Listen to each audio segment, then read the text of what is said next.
Good evening. Good evening, everybody. Thanks for joining us tonight. Here's our first speaker. Thanks, Khonkhaen. Nice of you to join us. So, as you all know, the second part of this program this evening is to talk about the evolution, if you could call it that, of Thai contemporary art in the international and domestic context, particularly in this post-COVID era where, you know, it is the exception rather than the rule to see an international art event of any sort that's physical.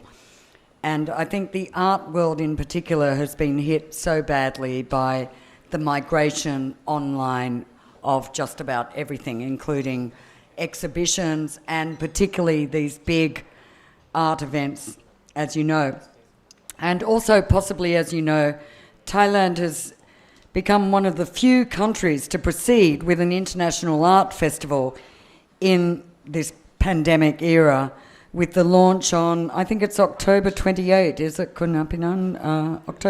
October 29 of the Bangkok Art Biennale, which is the second edition, and it features work by contemporary artists from Thailand and around the world, including some very big names who had all been lined up to come here, Ai Weiwei, Yoko Ono, etc. And of course the whole thing nearly collapsed because of the COVID restrictions.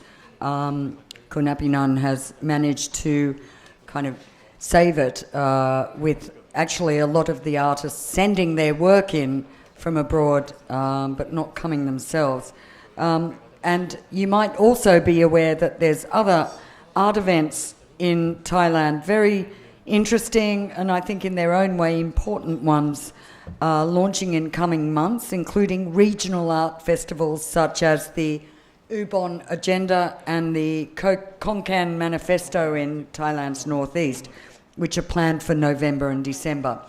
So it raises a lot of questions about where we're going from here for the art world and how it affects not just artists but curators, critics, and of course the industry itself and the whole idea of holding an art festival and showcasing art talent. So with that, I'd like to turn first to Apinan Posyananda, the director of the Bangkok Art Biennale. After him, next to him is Kun Gritya Gawiwong, artistic director and curator of Jim Thompson Art Centre and guest curator at Mayam Contemporary Art Museum in Chiang Mai. Next to her is Kong Ritti, deputy director of the Thai Film Archives and a film and culture critic, as well as a translator of some of the finest Thai contemporary literature. And next to him, as you might have seen if you were here for the launch of this wonderful exhibition on our walls, is Jayabdullah Jersaho, who is the founder and director of the Patani Art Space in the Deep South and professor at Prince of Songkhla University of Fine and Applied Arts. Next to him is Kun Itinat, our amazing interpreter, who is going to help with Ajahn Jay. So over to you, Khonkhaen. Tell us the situation and most of all, why and how you decided to proceed with the Bangkok Art Biennale when people around the world are cancelling big art festivals. Over to you. Okay. Thank you, Gwen. First of all, thank you so much for the invitation, and it's a great pleasure to be here again at the FCCT. The question is why do we do it? Why do we still proceeding with this Bangkok Art Biennale?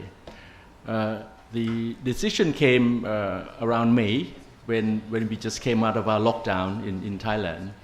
And it was a very decisive and quite a delicate, because we know that we were going to be facing the precarious situation whereby we didn't really know how Thailand would cope. But the question is, why not? Why not? The theme of our Biennale is escape routes. And we announced this theme in Shanghai in November. This is pre-COVID, of course. And the theme was very much related to climate change and diaspora, refugees, etc., even demonstration riots in those days. But then in December and January, COVID came, and the thematic sinews of escape routes changed somewhat because of COVID. And the artists that we selected, which in total are 82 artists from 51 of them are international, 31 local. These artists have 35 countries selected. They have pursued and stuck with us.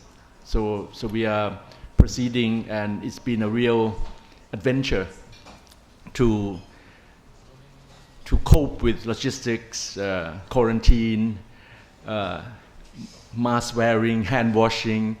You imagine sending the artworks from all over the world.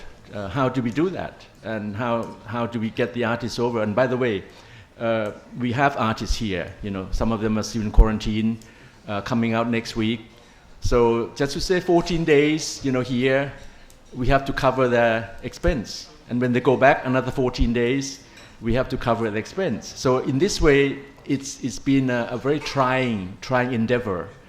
And we hope very much that it will be a lesson learned.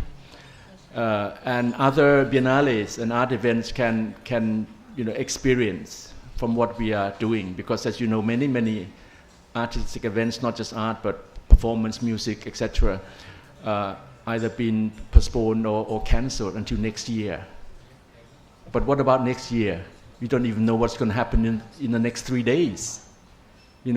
Or the plan that hopefully that the vaccines will come out and everybody will be cured somewhat or semi-cured in this nearly normal world. Then what will happen next year? It's still very much unpredictable because we are living in a very absurd time, the time of absurdity. So in this way, by pursuing it, we are doing a very difficult experimentation, as it were, and we hopefully that it will come out. We already opened 3 venues, and the rest of the venues, in total 10 venues, will be open by the end of next week. But on top of that, to make the theme escape routes even more invigorating and exciting, we have the demonstrations. So this layer of the conundrum, the dilemma that we are facing in Thailand is making Thailand under the spotlight from all over the world. And the question still persists, how do we do it? Why don't we cancel now?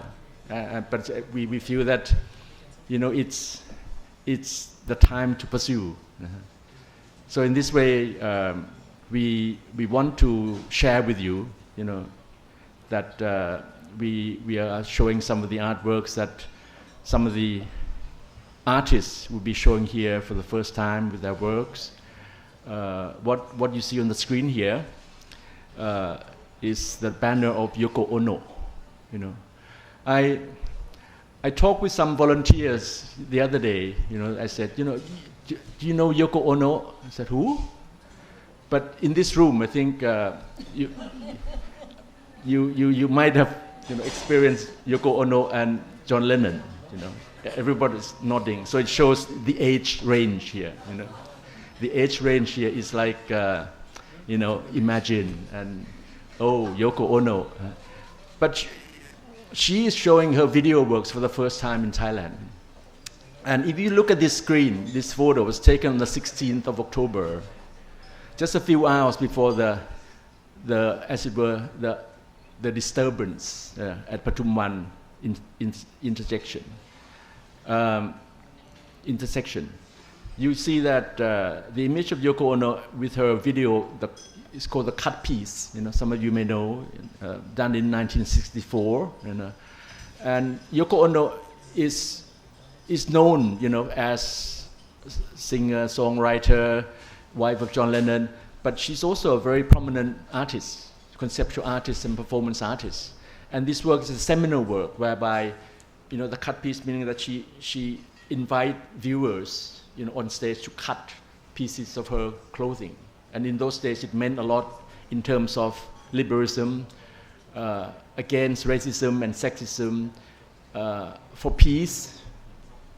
All these events very much relate to what's going on with the images you see, the youth people and the masses outside BACC. So in this way, I think we are talking about escape routes in this layer of the zeitgeist of the moment, the zeitgeist in Thailand, the socio-political happenings here. But we want to stress that we want to be the platform, Bangkok Art Biennale want to be the platform for debate and discussion, for compassion, for empathy, for hope, for peace. We certainly don't want anything to do with politically motivated that will cause violence. We want peace, and we want art to be a way out of this dilemma. So on the 20th of this month, we have these two sculptures by Lole, one of the leading Thai artists. It's two sculptures that we commissioned, and it's about children. It's about youth, and it shows youth looking out on the Patumwan intersection outside BACC, and it shows how deformed they are, how they have to face a lot of the chaos that they live in. So in this way, as we build up for Bangkok Art Biennale, the artworks are being made, and we have 30 commissions, works that will be totally new for this event. So hopefully that you can experience these ongoing works. But before I show you, more of the 2020 edition of Bangkok Art Biennale, I just want to flip back a little bit. In the first edition of Bangkok Art Biennale in 2018, that it's the events, the performance that may be mistaken of, there's some rallies of somewhat, but it's not. It's a performance by Pichet Klanchun, one of the leading performance artists, and he created this performance theatrical happening at Chang Chui, and it's called Bogus Seance. And he talks about the time of coup d'etat. 2018 was still the time of coup d'etat government. So in this way, he actually discussed and show images of the military also, but in such a way that it's not the area that we feel that is going to be under scrutiny of censorship. But Pichet managed to create this 3-hour performance in such a way that he showed at the time that the zeitgeist of 2018, what was it like? And for example, this is a performance by Lin Tet. In 2018, he performed 8 hours a day at BACC. He would stand like this, no movement, inside the barbed wire, and he wanted to show something in terms of stamina and endurance. He's from Myanmar, and this is a sort of silent protest for peace. And Lin did this 3 hours a day, so 8 hours a day for 3 weeks. Also, Pantia, she's from Iran. She also performed in terms of femininity and the body, and how to liberate from the structure of the patriarchy and male-dominated society. Or this one is by the Greek performance artist he performed in such a way. His name is Papas. Papas is very much involved in terms of liberation, in terms of the use of the body as a form of freedom. He too also performed 8 hours a day. And issues related to women, I think these are the issues that, in fact, we showed it 2 times, 2 years ago in the first edition, but it continues in this Bangkok Art Biennale 2020. This is the work by Jumpon Ebisuk, who made interviews of sex workers in Chiang Mai and in Bangkok, and showed how they want to express in terms of what do they dream of, and what's the profession of sex workers like in Thailand or even abroad, and how it's seen as taboo, but in fact they too create income for their family and also for the country. The Muslima collective, we just had the very nice opening by Jet and his colleagues. We also showed the women Muslim artists, and they were a very powerful group, and I know that they'll be coming to show here again soon, but just want to show that in Deep South, women artists are doubly marginalized.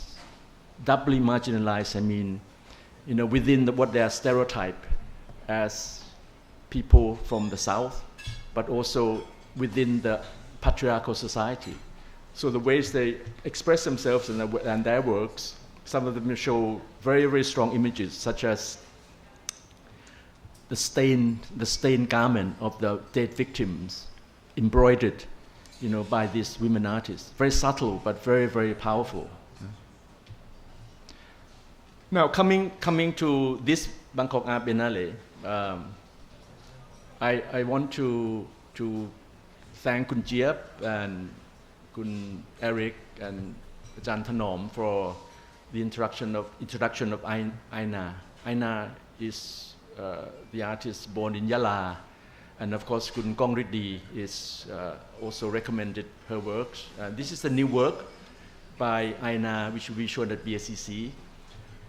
It's called Harmony Military. So this is a very powerful video, specially commissioned for Bangkok Art Biennale. And Aina will be present with us next week at her work, at the opening. But also, I would just want you to have a peep view, of what will be shown. This is a work by a very strong painter, women again. Lampu Gensanot has painted satirical images, little scratch here and there, about political leaders. But I think she's like so many Thais who are suffering with the dire straits, with the confusion, with the chaos of what's going on in her life and in our life. And she reflects this beautifully with, very painterly oil paintings that are going to be shown. This is also a new work of hers. These leaders are probably 120 years old, so they will remain with us forever, maybe. Tada Heng Sapakun, I think very well-known young video artist. He's been showing everywhere, and I think the tank is now very iconic, very famous, because a lot of people have come across the work. But it's very subtle, and it shows 20 odd years ago the idea of using unused objects or vehicles to use it as part of the underwater sea preservation, and the military have dumped 25 of these Chinese-made tanks near Narathiwat area, and Tada has beautifully filmed this underwater, and it's very poetic, and he talks about many layers of the events then and now. This is a new work by Pen-ek Ratanaryong, one of the leading filmmakers, called Two Soldiers. I think translated by Kun Kong, the subtitles.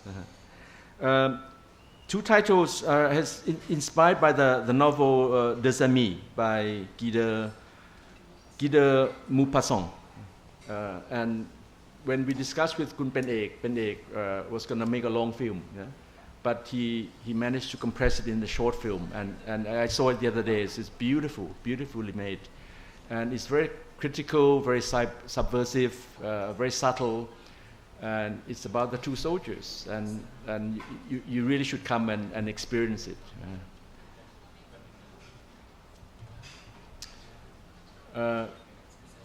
This is one of the major works that have now been installed at BSCC. This is the real installation at the 9th floor at BSCC. It's a work by Ai Weiwei, a very famous activist Chinese artist who has kindly allow us to show his works. This is called Journey of the Law. It's about refugees, it's about migration, it's about diaspora. And he was inspired by visiting refugee camps in Greece and Macedonia. And these are the rubber dinghy boats, but gigantic. And it's this inflatable object is almost like a toy as well as icon of sadness, of trauma. But on the walls, on these, the wallpapers created are absolutely amazing. You see all along the wall, wallpapers of images of the ancient migration, the ancient killings, and also the present problems that the world faces. And it's like a hieroglyphs, like hieroglyphs, the Egyptian hieroglyphs or the pictograms, but done in such a way that it's also like animation, like graphics. So these designs are very, very provocative, but also very, very beautiful. So I think you should not miss, this work. And the installation by Ai Weiwei will only be shown for 1 month, from the 29th of October until the 29th of November. Yeah.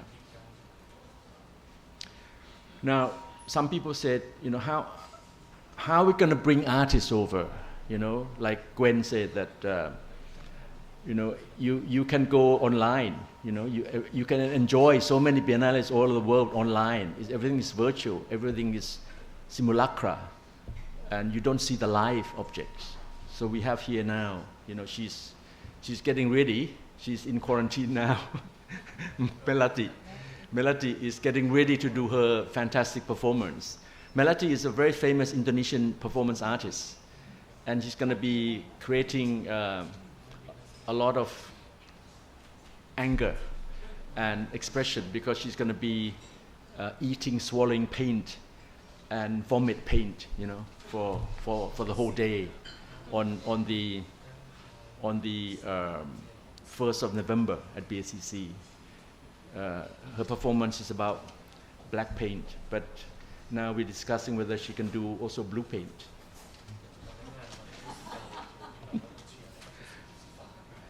Okay, the next artist is from Laos. We also say that sometimes we say, oh, Laos, like Laos, right? It's Laos, okay, our neighbor, but we often overlook our neighbors. In fact, Laos, it's Laos hegemony. In fact, Thailand is under Laos rule.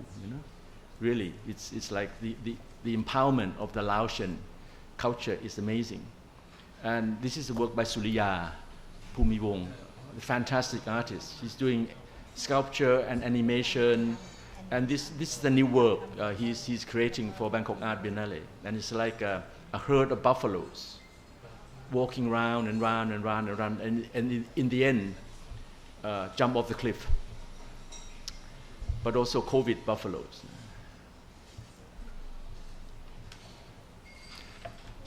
Gwen, do you want me to stop? Just 2 more minutes. I'm sort of used to you doing your thing.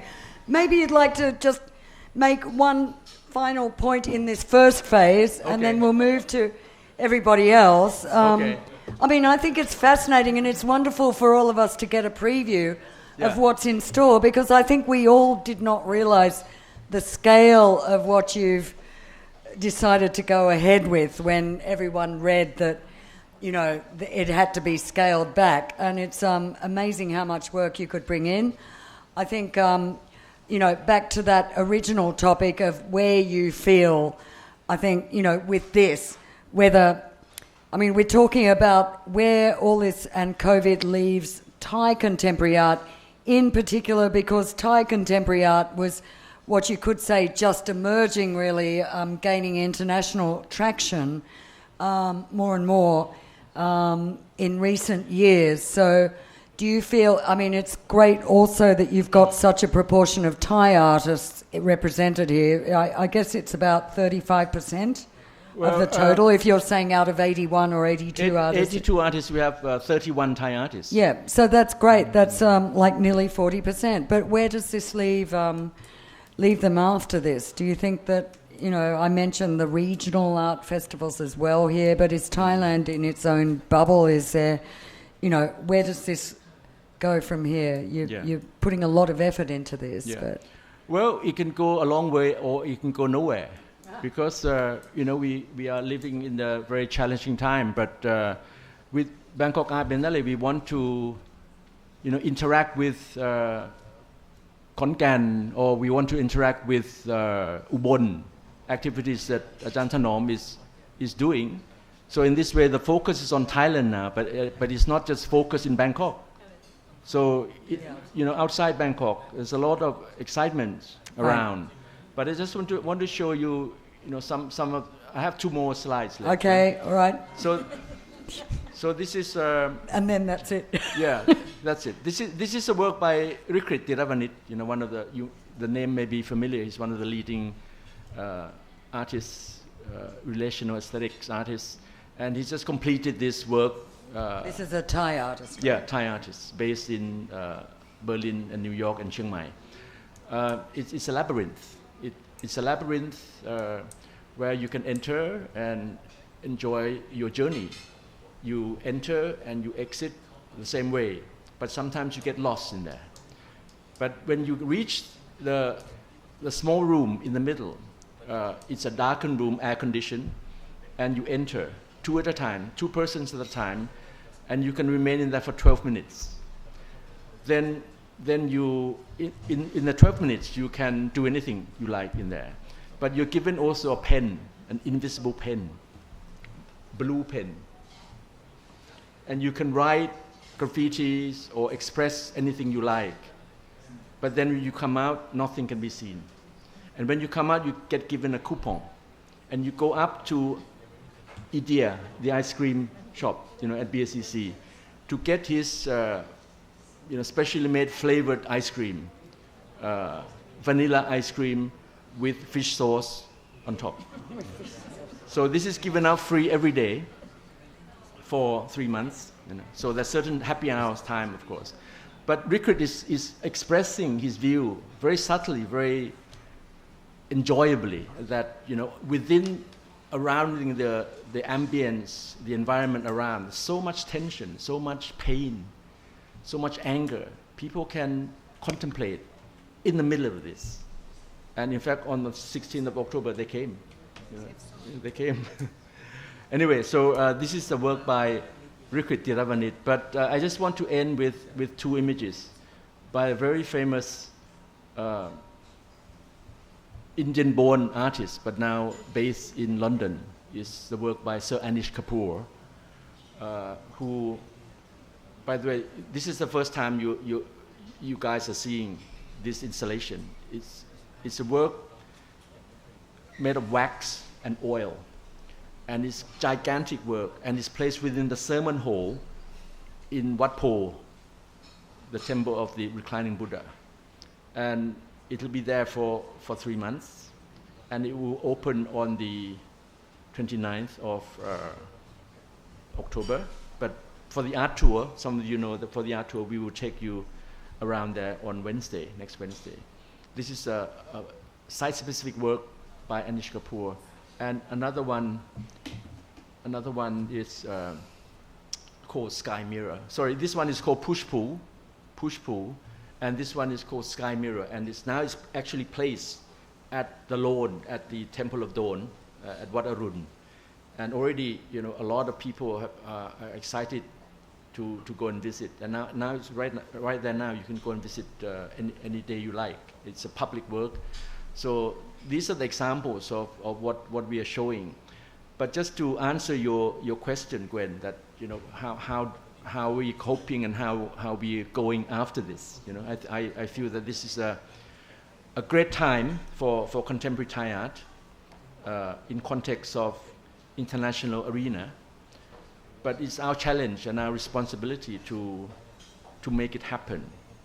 We've been deeply concerned that in the recent times there are many disturbances in Bangkok, and we just want to stress that Bangkok Art Biennale want to be the platform for people to discuss and debate about compassion, empathy, and peace.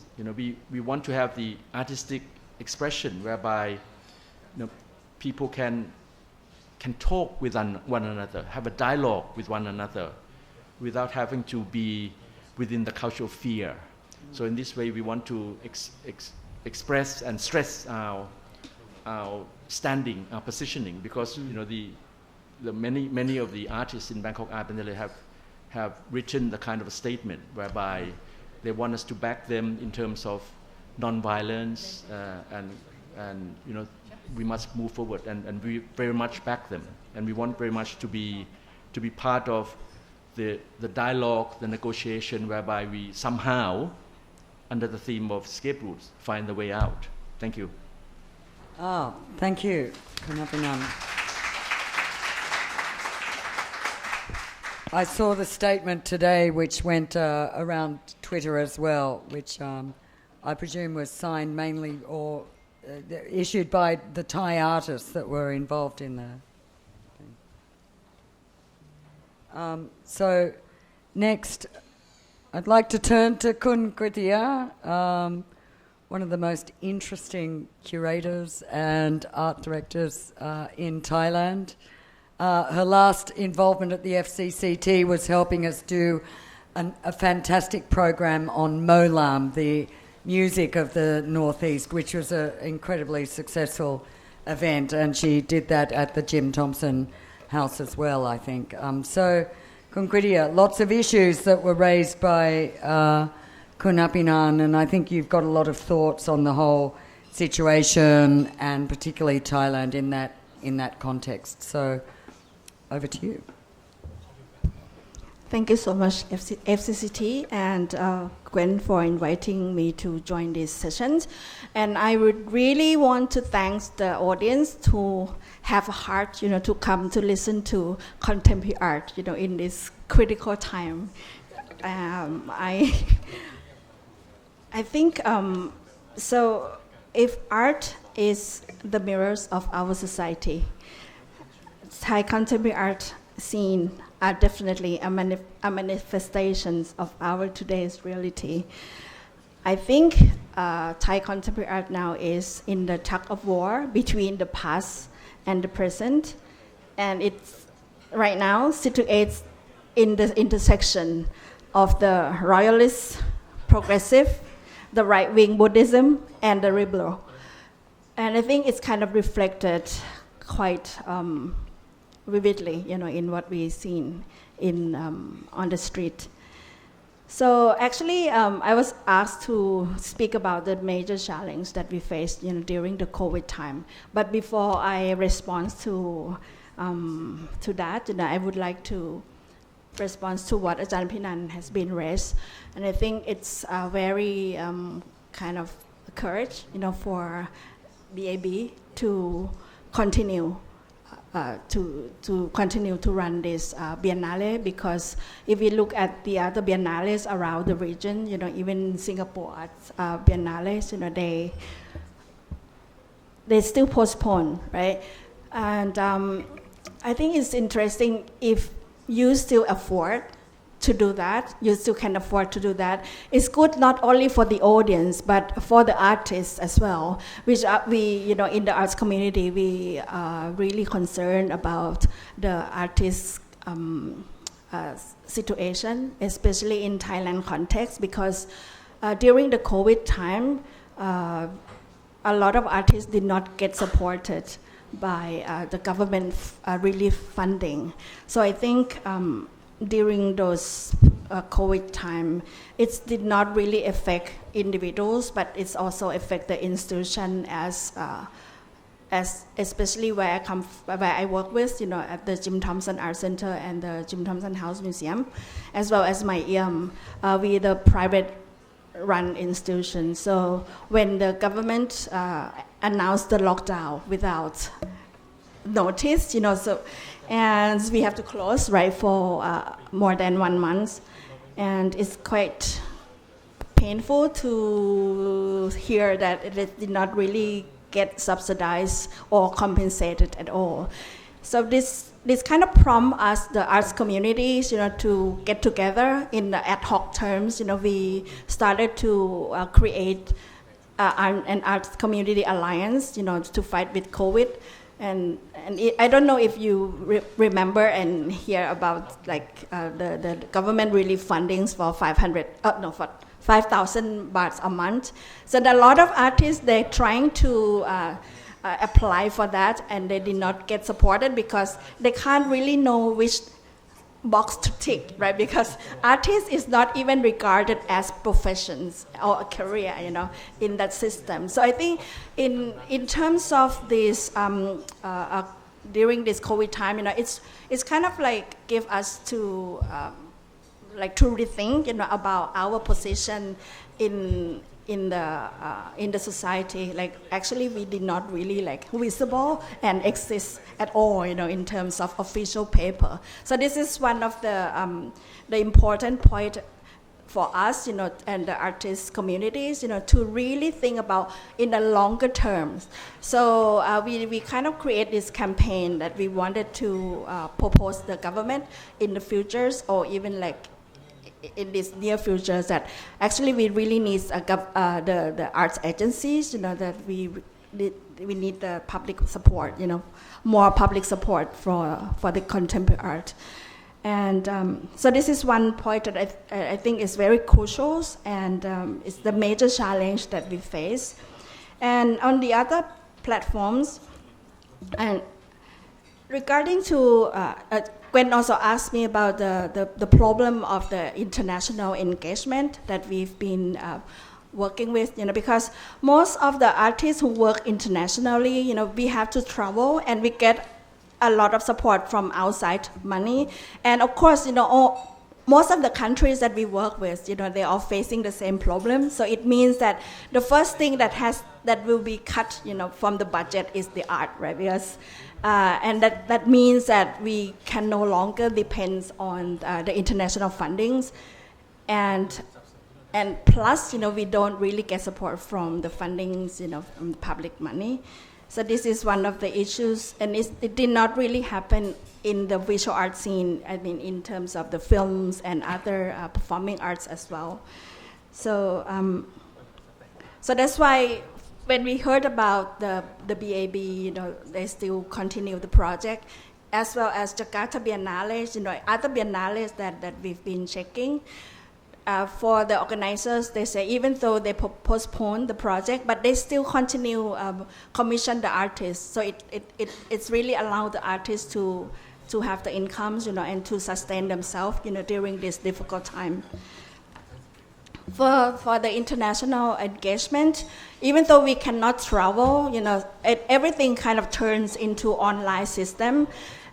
at the beginning, we were so exciting, to get involved with this online thing, But the problem was when you remember when we Poo is one of the members of the Artist Alliance. We've been like talking to each other via Zoom meetings, like from one times it's like from 7 p.m. To midnight. So it's like that we kind of lost the sense of time, and we always wanted to connect to each other more than before, And that point, the international community started to reach out with each other, not only in the artist to artist network, but it's also the museum, especially with CMAM, because they really wanted to kind of see and check the situations of the museum around the world. So I've been participating with the CMAMs and also the museums kind of meeting quite often, in the last few months. But at the end, everyone was so exhausted, like because there's so many online platforms, like to the point that we stopped everything and then we went to Netflix, right? So it's like, okay, it's a little bit too much. And at the end, like Jan Pinan says, the experience with art, you cannot really view online, even though it's the video or films, we still need to have this kind of one-on-one experience with the art, right? So this is still, I think it's still kind of the problem that we cannot solve, in terms of this COVID and the artistic experience. So the other point that I would like to bring as a case study is what we are trying to do at Jim Thompson Art Center and Jim Thompson House Museum, is because I think our organization is kind of a reflection of Thailand at some point, because we totally depend almost 95 or 99% on the tourists, right? So what happened to Thailand and our situation was like when the country shut the international borders, so it's like we don't have anyone to come to see the space or at the house, So our strategy is we're trying to bring back the local audience, but so many local audience are Thai and some expats who already been to Jim Thompson House, right? So what should we do, right? So we really have to rethink our strategies. And now we are inviting the artists, the Thai artist Dusadi, to do something to create the works with the collections. And I hope everyone come back, and see Jim Thompson in the different kind of settings and the new interpretation. So this is one strategy. And the other strategy was we actually situated around Pathumwan area, right? So I think after 16 October, people would see Pathumwan in a different kind of eyes. But actually Pathumwan before 16 October, what I would like to propose to the local audience is that we don't really have only Siam and Paragon, So if you go to Pathumwan area, actually if you cross a little bit further, to the National Stadium station, you will see a lot of interesting stuff that you don't have to use money at all, but meaning that you can come to see art centers, at the BACC, and then you can walk to Yellow House and to see Jim Thompson House, and you can cross to Ban Krua. And then in Sam Yan area, there's a lot of gallery space around there. So I kind of call up everyone, like, okay, guys, we have to work together, and then we start a project called Pathumwan Art Roots that we're trying to connect and also trying to invite people to come and spend time, at that area. And now, I think we really have to reconsider how we position ourselves in Pathumwan area after 16 October. But I think I would like to invite everyone to explore that area. After you go to BACC, you can see the other space as well, in that area, okay? So another challenge that we're trying to do was we still work with a lot of international organizations, even though we cannot travel. So at the moment at Art Center, we create a program with the Hongkong Museum in Taipei. We did an experimental project about online artist in residency program. So the artist was so surprised, like, how can I do online artists in residencies? So we kind of announced to people around the regions, and now we got about 35 proposals. We will select 8 artists to join. And so this is how we're trying to cope with this COVID era, and we still don't really know, when the borders will open, and like next year, maybe we still have to do online sessions all the time. So I think this is a major challenge for all of us, not only in the art communities, but everyone. And the other challenge, the ongoing challenge that I would like to address is the freedom of expressions. It's in danger. It didn't only happen in the community, in the contemporary arts community, but also in the press, in the medias, and also like with us, in general. But especially for the artists and art culture workers who support the democratization process. They work closely with the free youth movements, especially this free arts movement, and some of them were arrested. And I think now we have a few artists that we work with, has been arrested or in jeopardy. And I think the situation is quite critical for our community. So the important roles of contemporary art is to ask questions to the authorities and institutions. And if we are not allowed to do that, and if we don't have the autonomy, then art will become only the state propaganda. So we strongly support the freedom of expressions, and we should allow the public debate to happen within the arts and outside of the arts community. Otherwise, the democratic and resilient society won't be possible. So I would like to stop here. Thank you very much, Kun Kudia. So that's interesting. Out of all the adversity, this could benefit Thai artists. Actually, in a way, the kind of close down and the suspension of a lot of international action could really benefit Thai artists. In a way, I guess that's the silver lining in the post-COVID cloud. Anyway, I'd like to turn next to, I think Ajahn Jay, who's actually, his role in setting up one of the foremost art spaces in the Deep South has, I think, highlighted also the role of, the very specific regional role of Thai regional art, which, up to struggles because it's very regionalised and there's not a lot of opportunity to show in Bangkok or let alone internationally. And the Patani art space has done a great job of reaching out, and it's had artist in residence programs and things like that. So that's one example, and as Kutia, or I think Abhinan mentioned, Kun Tanom up there is with Manifesto in Khonkhaen, is putting a spotlight on Isan art. But I think also in this context of the post-COVID era, I wonder if there's as much opportunity as adversity for Southern Thai art and issues. Over to you.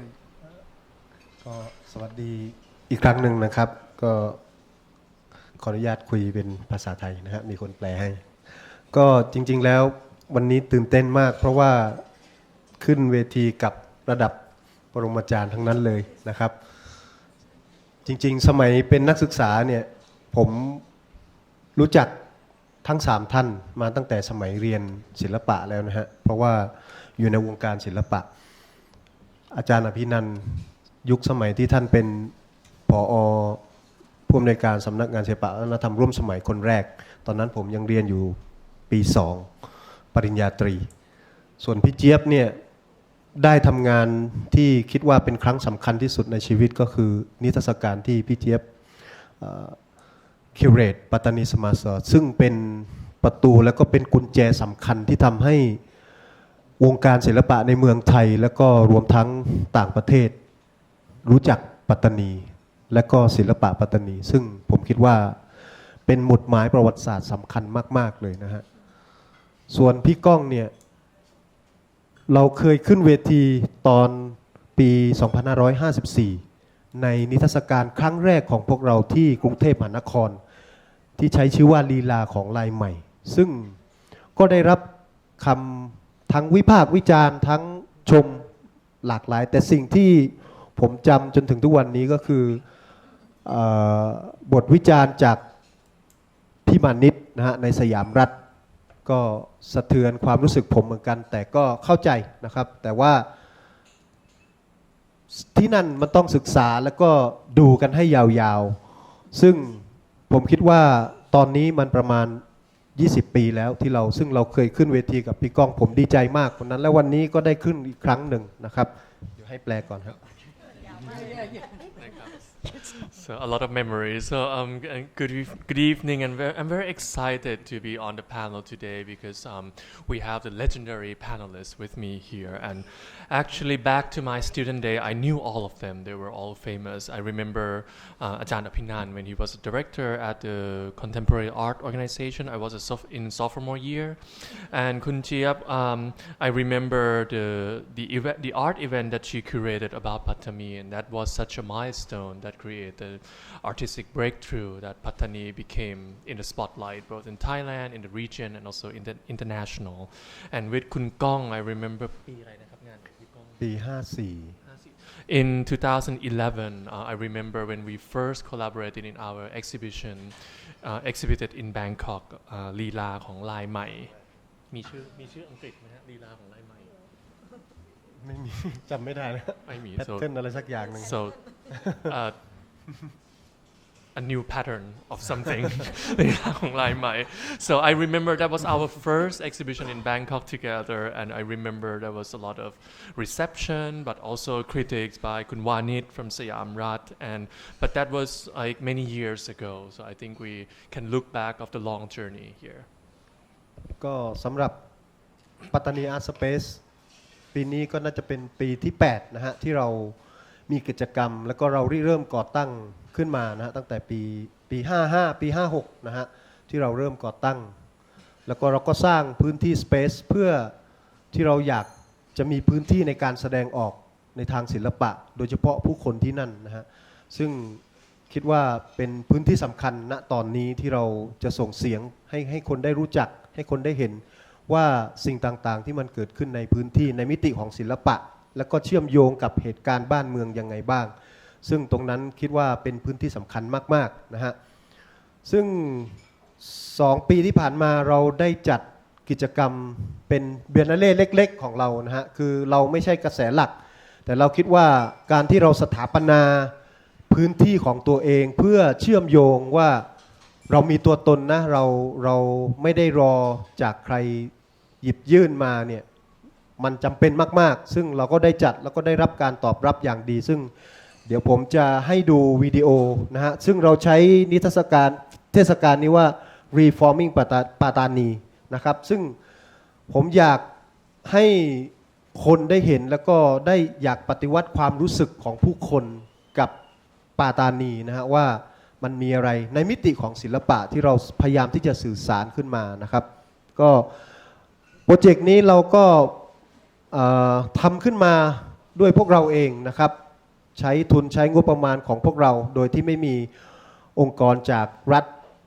นะฮะแต่ก็มีคนสำคัญที่สนับสนุนเราตั้งแต่นิทรรศการปัตตานีสมาซอก็คือคุณเอริกบูธที่ให้ทุนเล็กน้อยนะครับในการทำในครั้งนี้เราก็แล้วก็ใช้เงินของตัวเองที่ขายงานศิลปะแล้วก็มาทำเราใช้งบประมาณในการจัดครั้งนี้ 700,000 บาทนะฮะซึ่งก็ปลิ้นกระเป๋าไปนะครับแต่ว่าเราก็พยายามที่จะทำซึ่งเราจะจัดจริงๆแล้วปีนี้ครบ2 ปีเราจะจัดครั้งหนึ่งแต่ว่าปีนี้เจอปัญหาโควิดเราก็เลยไม่ได้จัดนะฮะเราเชิญศิลปิน10 ประเทศจากอาเซียนเราก็ได้ประสานงานทุกคนก็ได้ส่งproposal ส่งงานเราก็ได้ประชุมเรียบร้อยแต่สุดท้ายเราเจอปัญหาโควิดแต่ว่าผมอยากให้ดูเทศกาลนี้ให้ทุกคนได้ดูนะเพื่อจะได้เห็นภาพของกิจกรรมที่นั่นครับ So for Pattani Art Space, we have been running it for 8 years. It started in 2012, 2013 with the intention to create space for artistic expression that can convey the situation in the area, but also the political situation overall. And so this is a very important space that we need. And in the last 2 years, we had organized our own small biennale. This is a very small event, but it's very important because it reinforces our existence and operation. And we receive great reception. The concept is to reforming Pattani, and the idea is to revolutionize the perception and feelings that people have towards Pattani as a whole. And so this was created and funded on our own with some support from Good Eric Brook, but also from our own art sales. So the funding that we used to create this event was 700,000 baht. And so we plan to create this kind of biennale on our own every 2 years. And so it has been 2 years, and we were organizing one event this year also. We were collaborating with the artists from 10 ASEAN countries and with already in agreement, and they were coming and everything, but it has to be postponed because of COVID situation. So I like to present this Reforming Pattani to you because it's a very important creation and space.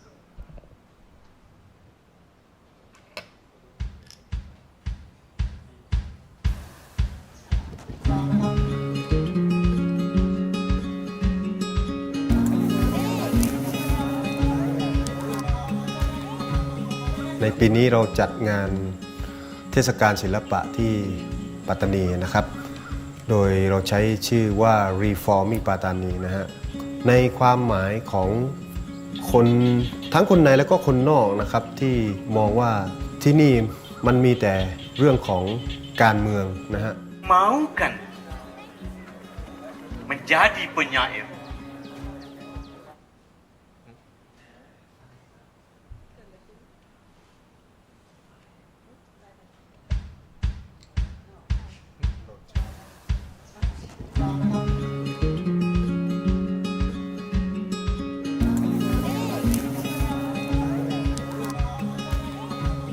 ในปีนี้เราจัดงานเทศกาลศิลปะที่ปัตตานีนะครับโดยเราใช้ชื่อว่า Reforming ปัตตานีนะฮะในความหมายของคนทั้งคนในและก็คนนอกนะครับที่มองว่าที่นี่มันมีแต่เรื่องของการเมืองนะฮะ mau kan menjadi penyair bukan penyihir. Kalau royak ni konsep reforming Patani ni kita ambil di kalimah Patani dulu. Kata Patani ni dia tengok politik saja jadi sepik benar. Dah tu sepik benar, dah tu we faham kata bahaya. Supaya orang guna Patani ni supaya nak kata orang toksik negeri Thai apa gitu ya. นานเพียงใดที่เราถูกบ่มสอนให้เชื่อในประวัติศาสตร์หน้าเดียวมีความรู้สึกว่าไอ้ปัญหาหลัก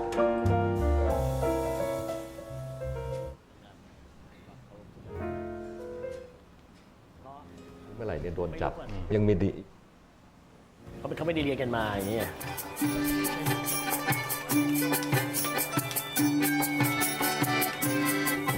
ผมรู้สึกว่าบางคำบอกว่าในโครงที่เป็นของภาวะศาสตร์ของปัตตานีเป็นแบบนี้มันรู้สึกว่ายังไม่ได้สอนเยอะยังไม่ได้ผมไม่รู้จักเยอะแต่บอกว่าผมสนใจเรียนจึงบางคำผมรู้สึกว่าอยากรู้มากขึ้นมันรู้สึกว่าที่วันนี้ไปดูหลายๆที่ในปัตตานีเป็นตามที่รู้สึกว่าผมอยากมาที่นี่มันอยากมาดูอีก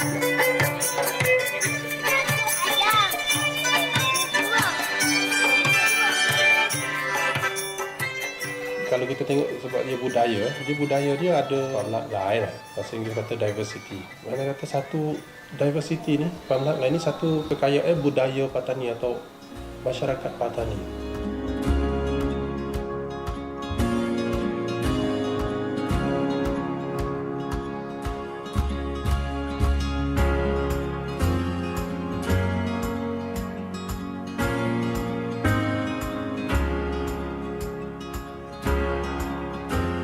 ะฉะนั้นเนี่ยงานศิลปะในครั้งนี้ที่เรามีธีมว่าความหลากหลายมาดูแล้วครบทุกรสชาตินะเราเลยคิดว่างานศิลปะเนี่ยจะเป็นส่วนหนึ่งในการที่จะเปลี่ยนแปลงบ้านเมืองที่นี่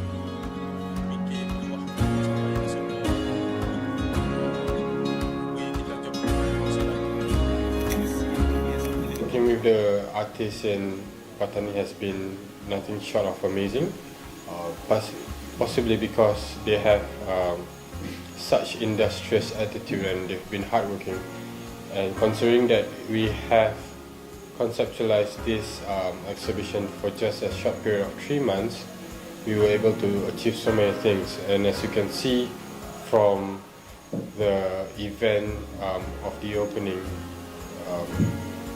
really credit must be given to J. Abdullah and his team.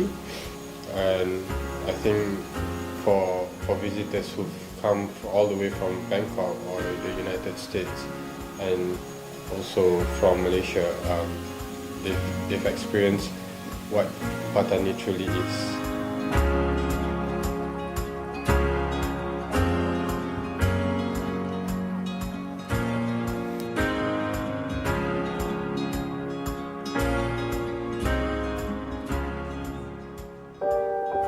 สถานที่แรกที่มาลายูลิฟวิ่งนะฮะพื้นที่ตรงนั้นมันบ่งบอกถึงอายุไขของมันอาคารที่โนโปรตุเกสที่เกิดขึ้นตรงนั้นนะฮะที่ริมน้ำมันเป็นศูนย์กลางทางการค้าของจังหวัดตรงนั้นคือจุดเริ่มต้นที่เราเอาศิลปินเนี่ยหยิบศิลปินไปแสดงตรงนั้น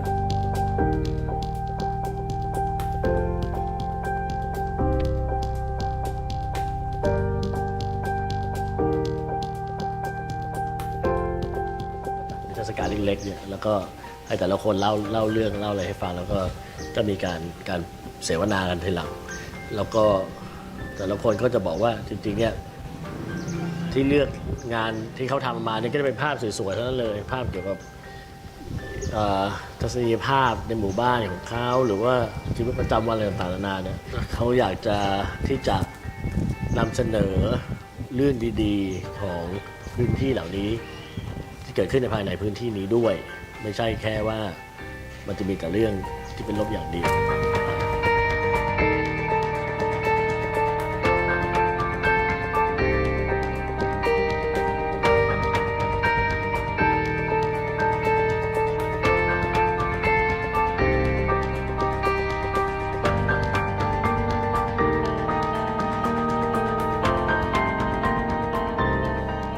ชุดนี้ผมตั้งชื่อไว้ว่าเดินหน้าประเทศไทยครับผมก็ใช้สัญลักษณ์ของเต่าเนี่ยเป็นสัตว์ที่มันอายุยืนคือปัญหาความขัดแย้งอะไรมันเกิดขึ้นอยู่แล้วแต่ว่าเราก็ใช้ชีวิตอยู่ปกติเหมือนกับเต่าที่มันเดินหน้าไปตลอดมันไม่ได้ว่าเราจะกลัวหรือว่าอะไรเราก็ยังใช้ชีวิตปกติ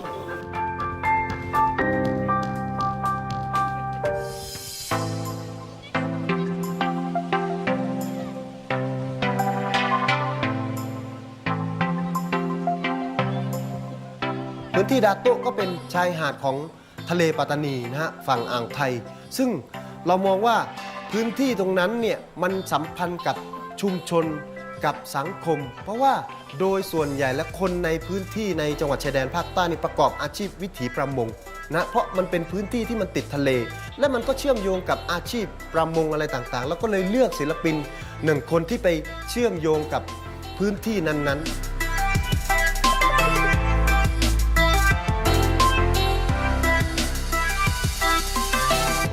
ที่นี่มันไม่ได้มีแค่ความรุนแรงที่นี่มันมีความงามที่นี่มันมีความสวยอยู่มีความสัมพันธ์ของคนที่นี่ที่ยังคงแน่นแฝงกันอยู่ว่าเหมือนผ้าที่เลือกใช้ก็เป็นผ้าที่หามาจากชาวบ้านขอมาจากชาวบ้านแล้วก็ผ้าของตัวเองแล้วก็ผ้าที่ซื้อมาด้วยค่ะมารวมกันสีแล้วก็ลายมันก็พูดถึงความหลากหลายของที่นี่ที่ยังอยู่กันได้ค่ะ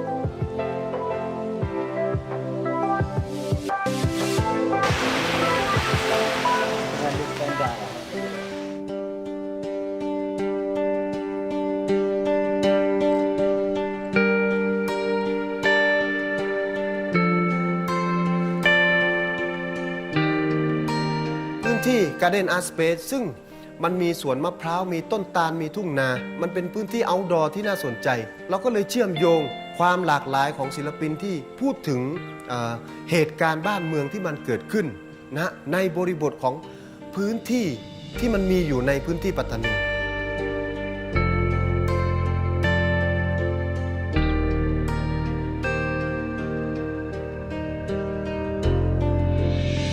การรีฟอร์มเนี่ยมันต้องรีออกมาจากข้างในเหมือนที่เราเจอปัญหาเจอความกดดันในชีวิตเนี่ยการรีฟอร์มมันจึงเป็นเรื่องของจิตใจข้างในด้วยนะครับผมดีไซน์พาร์ติชันไว้เพื่อเป็นที่พักเป็นที่พิงของไม้เท้าอันนั้นคุณเข้ามาในสวนแห่งนี้ตัวผมเองเข้ามาในสวนแห่งนี้ความเจ็บปวดทั้งหมดพิงไว้พักมันไว้แล้วคุณก็ปล่อยให้ธรรมชาตินั้นรีฟอร์มตัวคุณเองรักษาบำบัดตัวคุณเอง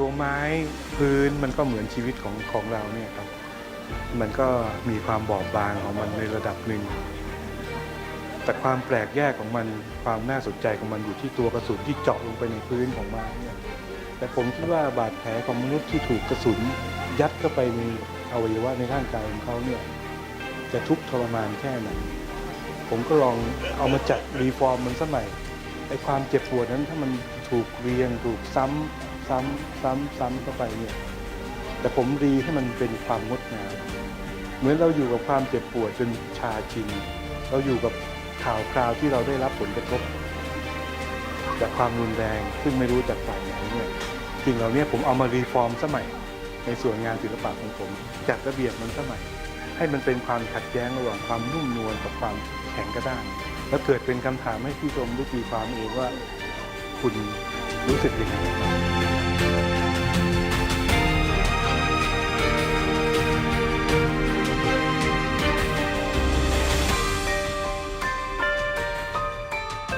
แล้วก็พื้นที่สุดท้ายก็เป็นตรงนี้นะฮะพื้นที่ที่เป็นปัตตานีอาร์ตสเปซนะฮะถ้าเราสังเกตตรงนี้มันมีทั้งธรรมชาติและมันมีทั้งอาคารสถานที่ที่มนุษย์ได้สร้างนะฮะผมได้สร้างพื้นที่ตรงนี้เนี่ยเพื่อจะเป็นศูนย์รวมในการพบปะของผู้คนนะเราเลยเลือกงานที่มันมีความหลากหลายที่อยู่ในพื้นที่ตรงนี้เรามีทั้งสครับเจอร์เรามีทั้งเพนติ้งเรามีทั้งวิดีโออาร์ตเรามีทั้ง installation นะฮะแล้วงานมันก็มีความหลากหลายมันพูดถึงความเป็นปัจจุบัน Before I came Pattani, it's quite like a dangerous, also afraid and scary. So, but after come here, people talk about like a Pattani joke and like a laughing.And more like a comical communication each other and people laughing and also very delicious food and you see the good landscape, great landscape. I feel it's not only bad things. Pattani artists focus violence, more history, negative history. But I want to focus in my film. It's more good point.Muslim people serious but joking, sometimes comical. So I inside my film, fiction, documentary also.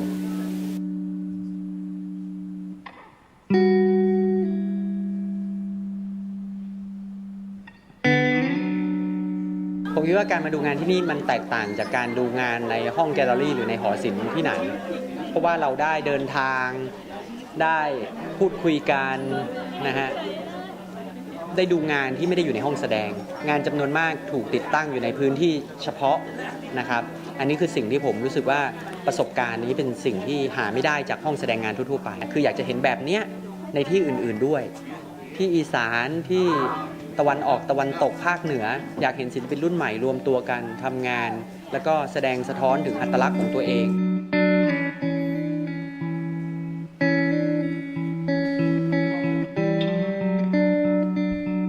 งานศิลปะเนี่ยมันต้องอาศัยกลุ่มอาศัยความเป็นชุมชนในการทำงานถ้าเดี่ยวเนี่ยมันไม่มีทางคือความ การทำงานในลักษณะปัจเจกผมว่ามันหมดยุคไปแล้วอย่างกรณี reforming ปัตตานีเนี่ยถ้าเป็นงานคนเดียวเนี่ยมันไม่มีพลังพอที่จะทำให้คนมามากขนาดนี้หรอกแต่มันเป็นเพราะว่ามันเป็นงานที่เป็นกลุ่มฉะนั้นจะไปเจาะเอาว่าใครงานใครเนี่ยผมมันไม่มี authority พอที่จะทำคือผมพูดในฐานะศิลปะเป็นเครื่องมือในการต่อรองมันถึงจะเป็นศิลปะได้ถ้าศิลปะเป็นไปตามกระแสหลักทางสังคมนี่มันไม่ได้ช่วยแล้วก็เป็นแค่เป็น illustrate เป็นแค่ภาพประดับให้กับอะไรก็ไม่ได้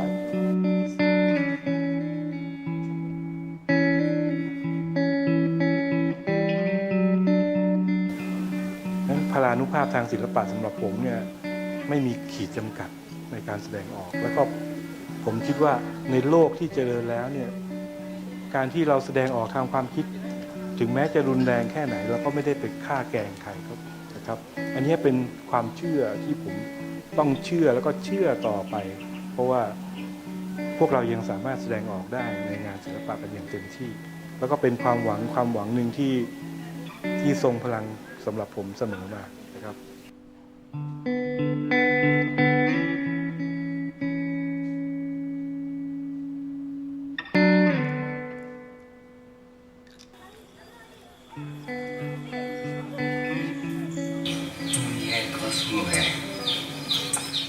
ผมมองว่าเรื่องวัฒนธรรมมีความจำเป็นต่อมนุษยชาตินะฮะเพราะว่ามนุษย์ไหนไร้ซึ่งวัฒนธรรมมนุษย์นั้นไร้ซึ่งอารยธรรมเราก็เลยใช้คำว่า reforming ปัตตานีเราอยากจะปฏิวัติความคิดความรู้สึกของผู้คน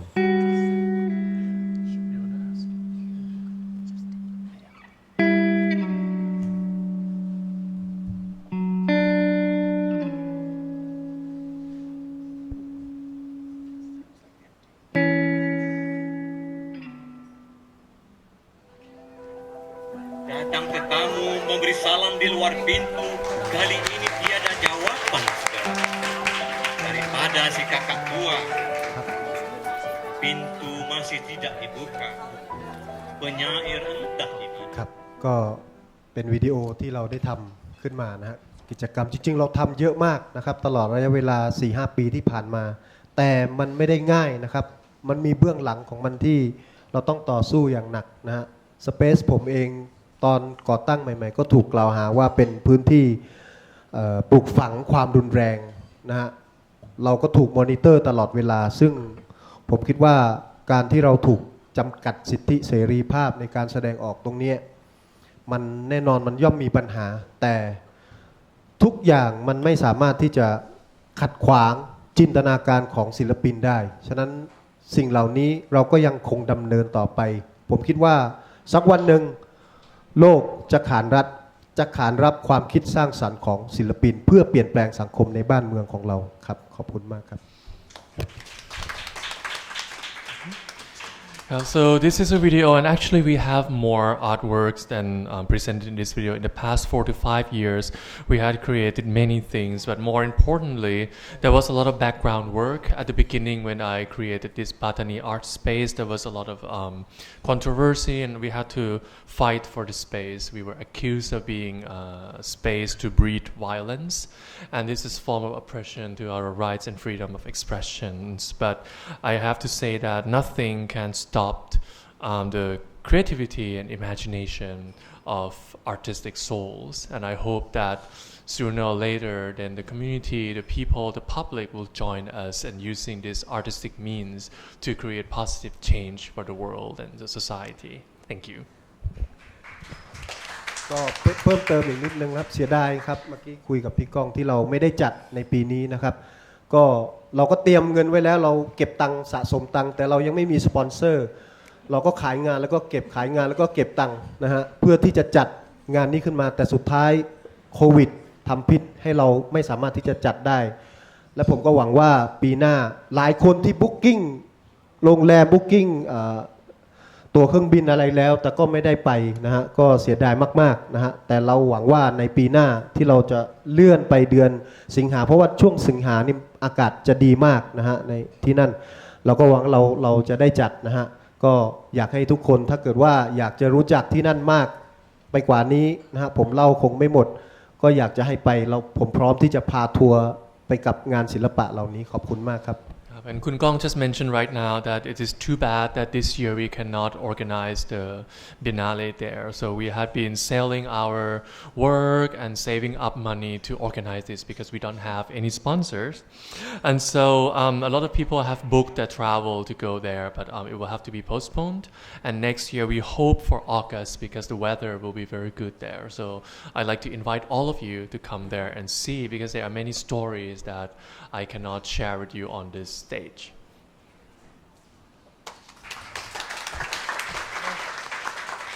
Thank you very much, Ajahn Jay, and I think actually your message is quite similar in a way to Kun Apinan's about this idea of art as a kind of means or a channel of dialogue, which can actually have a lot of potential. And hopefully Bangkok Art Biennale here, but also in the Deep South, art can facilitate, if not become the focal point of dialogue. So actually, now the time has come to turn it over to the art critic and translator and the man who Kongriti is many things to many people.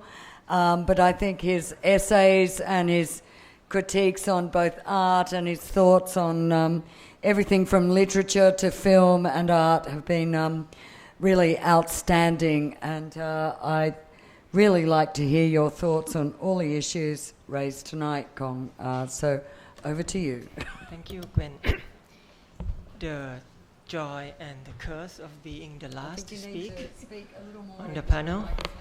The joy, I'm talking about the joy and the curse of being the last to speak. The joy of being the last speaker. On the panel, because I think all the eminent speakers here have already covered most of the important topics that when I was coming here on the BTS, I thought, okay, I would be talking about this and that, and Pichiev and Ajahn Pinan and Ajahn Jay have already spoken about all of them. So I hope you wouldn't mind me ramble on for a little bit more before we go to the Q&A.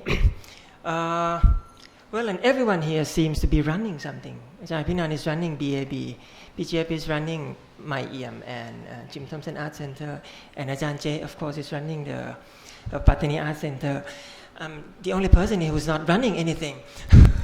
You're a major yes, in the exactly. National Film Archives. I was, well, as some of you may have already known, I quit the Bangkok Post because the management seems to find my sarcasm a little bit too distasteful for their slim mentality or whatever, I don't know. So I'm now working at the Thai Film Archive. So to begin with, I would like to invite all of you, if you haven't already been to the Film Archive, we are a little bit out of the way in Salaya, but it's a little bit out of the way in Salaya near Mahido University, but it's not that bad. It's manageable. Maybe 45 minutes from here if you drive or by a taxi. So if you haven't already been there, I would like to invite all of you to visit the place. We have a few exhibitions relating to film. We have one now on Apichatpong Virasetakul, the important Thai filmmaker. We have an exhibition based on one of his art projects, Ban Nabua, relating to the communist past of the Northeast. And we are also we are running now a Myth Chabancha. We call it mythology, which is the study of the life of Myth Chabancha, who is one of the most important Thai film stars from the 60s. And again, his life is related to the political past of Thailand in the 1960s. And also we screen films every day, and we have a lot of special screenings on weekends. You can go to our website, you can look at our YouTube channel. you just go to YouTube and you subscribe to Thai Film Archive channel. We have a lot of historical clips and also some feature films, classic Thai feature films that you can watch on YouTube. And because this is the FCCT, so if any of you wants to do a story, wants to cover the Thai Film Archive, just let me know. I can take you on a tour. Print story, video story. We can show you around if you would like to. That's pretty much actually. Come on, Khong, don't slow down. As I said before, I think a lot of you still probably remember me when I was still a writer and editor at the Bangkok Post, and I looked after the art and culture section. I was there for over 20 years, and during the past 10 years or so, my focus is on film and literature, but also visual art. It's okay? Yeah, my focus is on film and literature, but also on visual art. So I could say that for the past 10 or 20 years, I have seen the ups and downs. I have seen what's going on in the Thai art scene. And also, I have seen the dynamics that have been played out between art and society, or art and politics in Thailand. And the topic today mentions COVID-19. That I think the topic today is art after COVID-19 or something along that line. And yes, of course, in the past many months, COVID-19 has disrupted the happenings in the Thai art scene. Galleries and exhibitions have to be closed or postponed, and artists have no exposure at all, except online in the past many months. But since the situation has eased up, when they lift the lockdown, I think I've seen a lot of bustle. A lot of new spaces have opened up a lot of spaces have opened new exhibitions. I've seen crowds at openings. So I think things have returned to normal pretty quickly in the Thai art scene, not just in Bangkok, but also in Pattani and other spaces around the country, in Chiang Mai, in the south, in Narathiwat, in the northeast as well. So and with BAB 2020 coming up, I think that's going to put a big boost into the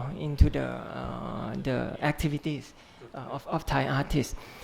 And so I would say that I would believe that COVID-19 is not actually seen by Thai artists or the Thai art community as a disruptive element.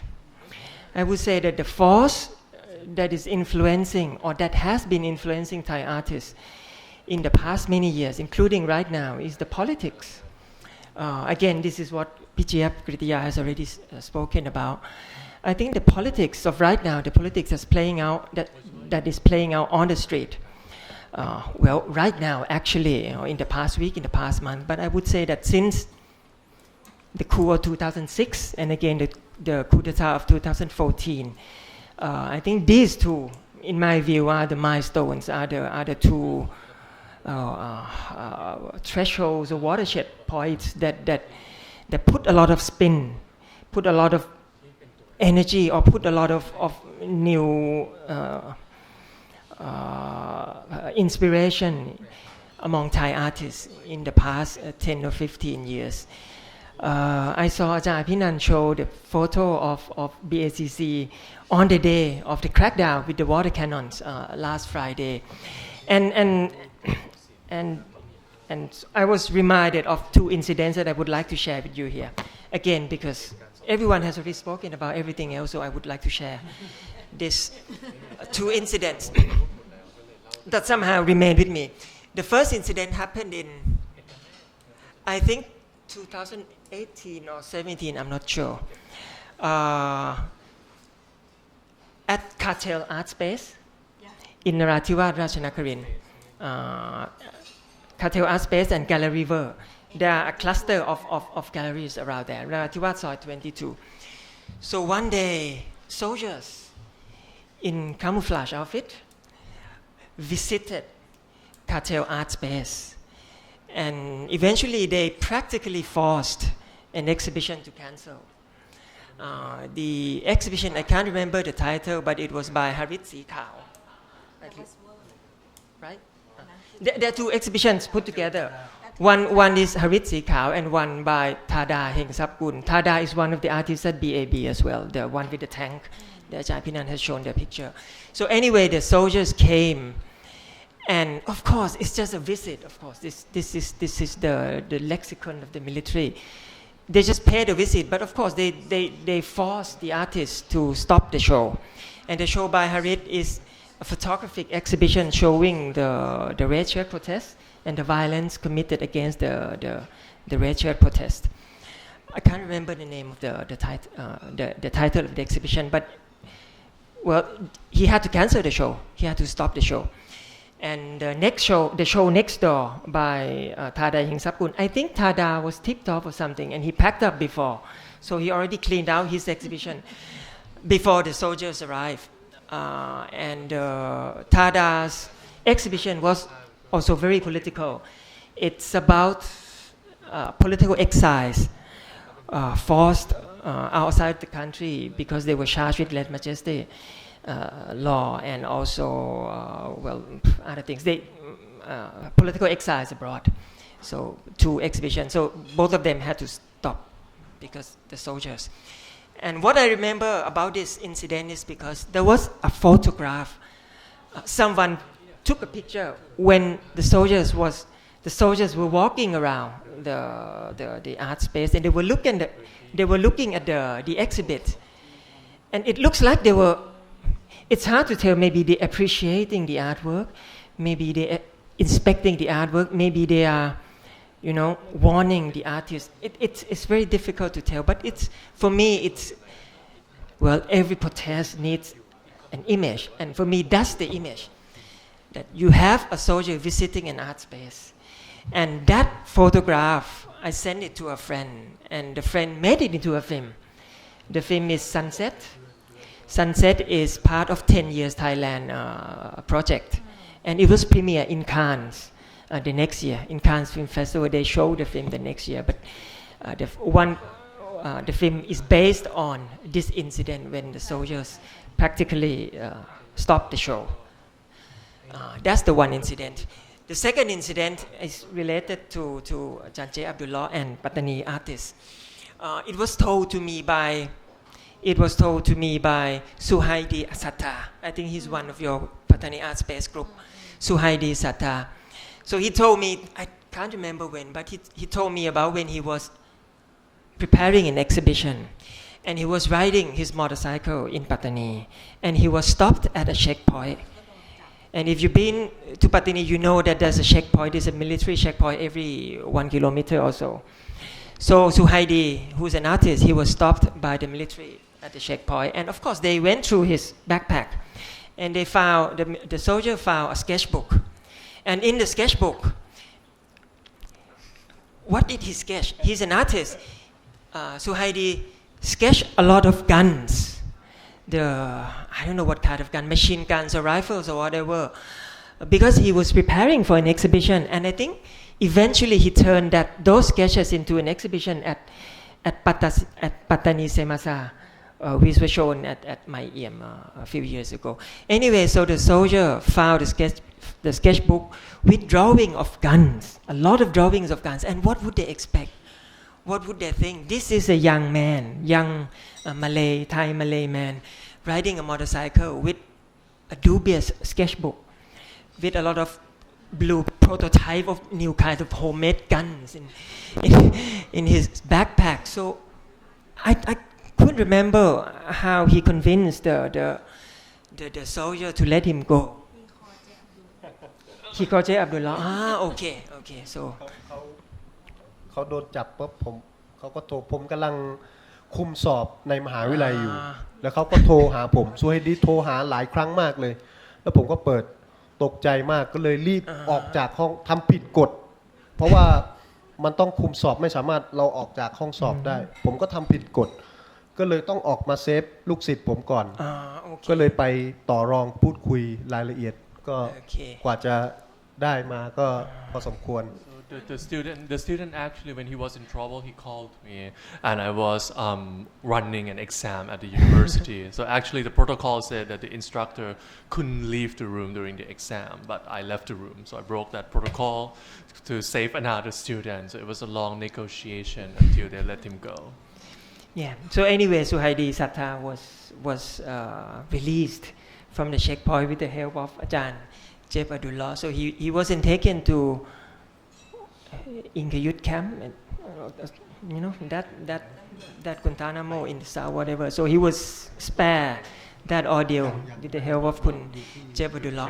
So anyway, these two incidents came to my mind after I've seen Ajahn Pinan showing the image, the photograph of BACC, the Bangkok Art Center in Pathumwan on the day of the protest, and I was imagining that it would be interesting if during the BAB, you know, the theater of art and the domain of reality have an interaction. If you know something happened and the soldiers have to visit the BAB and go look at Ai Weiwei's rubber boat or art exhibit, that would be interesting. But hopefully, it's not going to happen.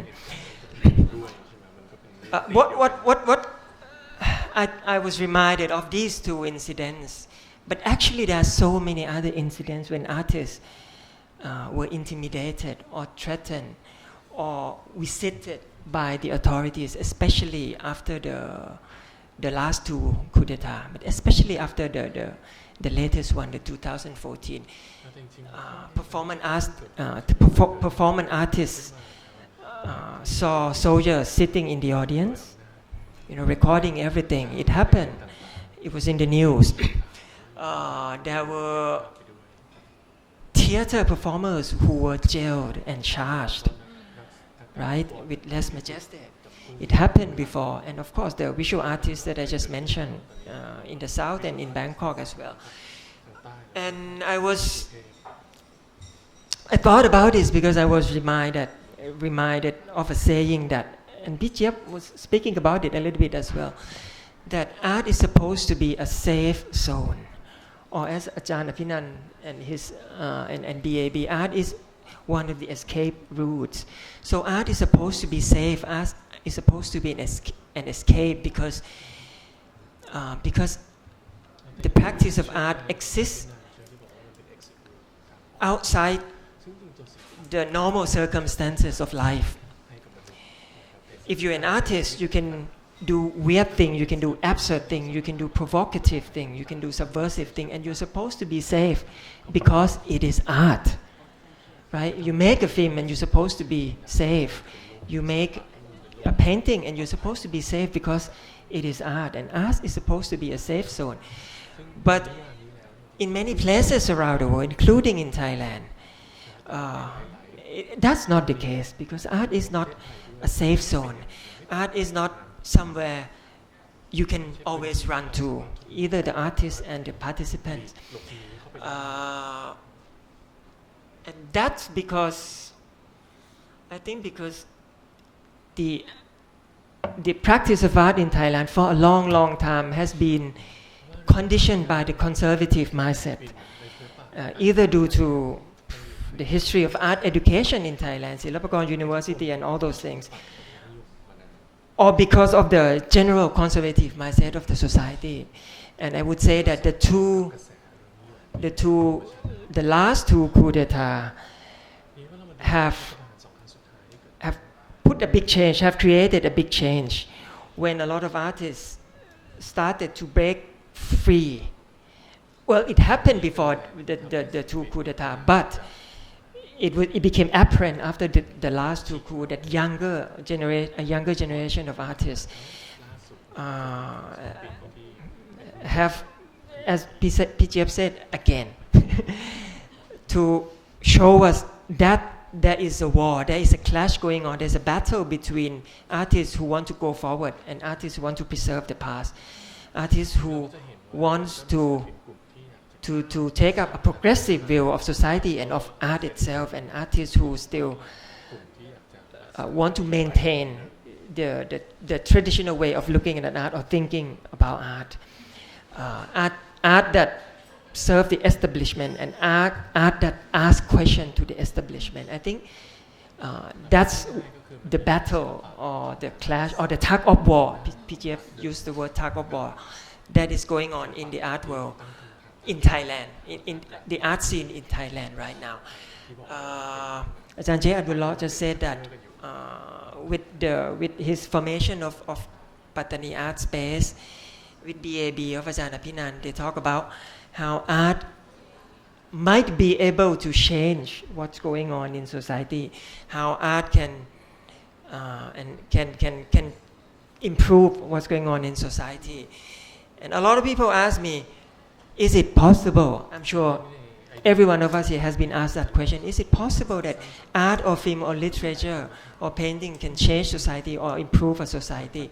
And my answer would be, it has already changed the society. It already has, otherwise we wouldn't be here. So we don't even have to ask that question anymore. Okay, my time is up. Thank you, Gwen.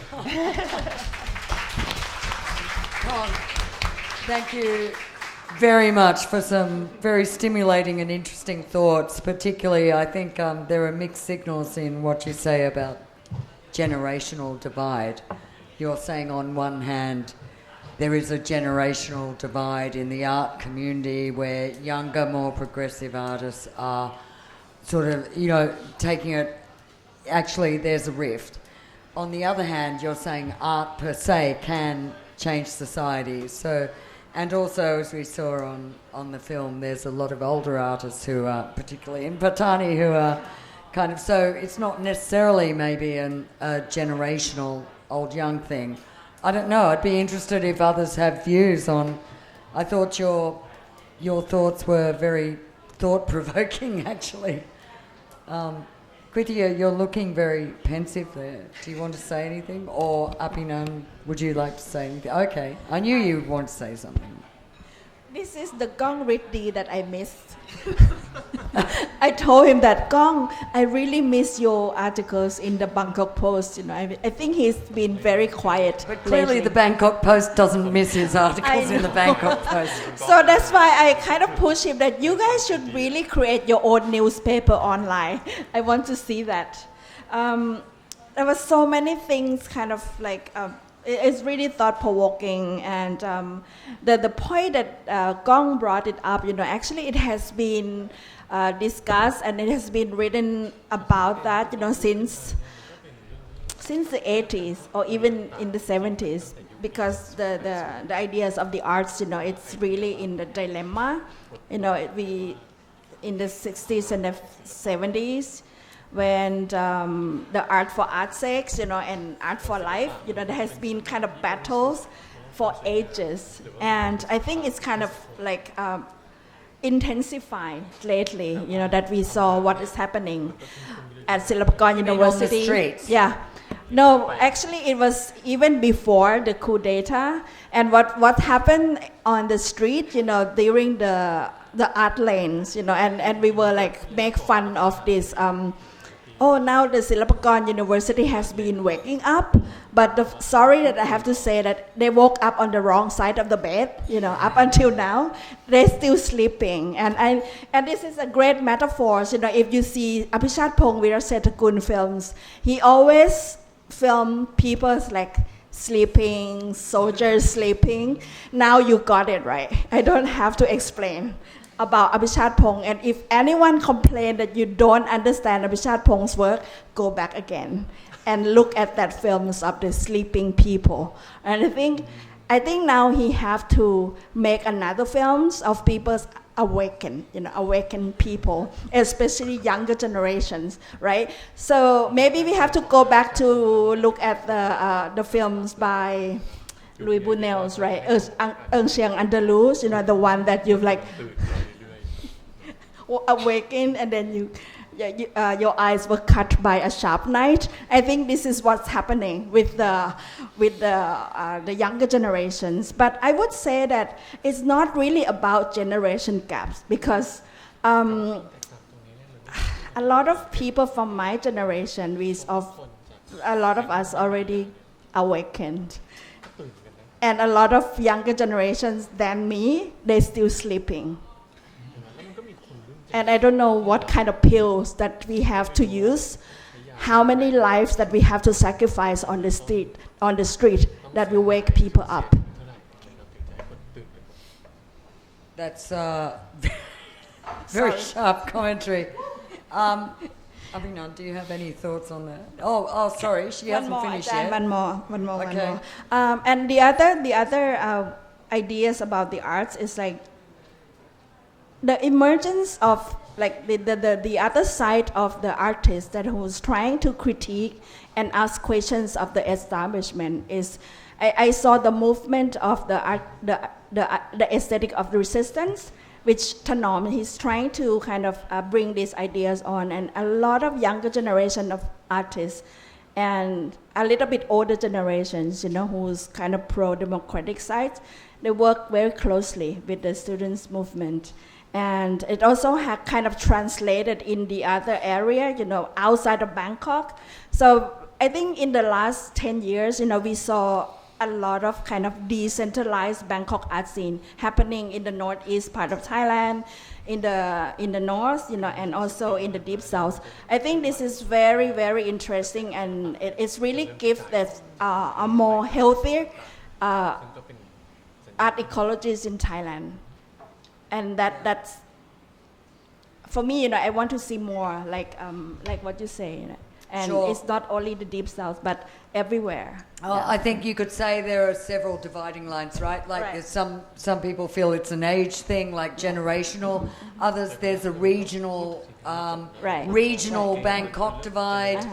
And then obviously the overall thing is Thailand, and then international. There's so many kind of divisions. So many layers. Abhinand, do you have any thoughts on that before we turn to, maybe we can take a couple of questions.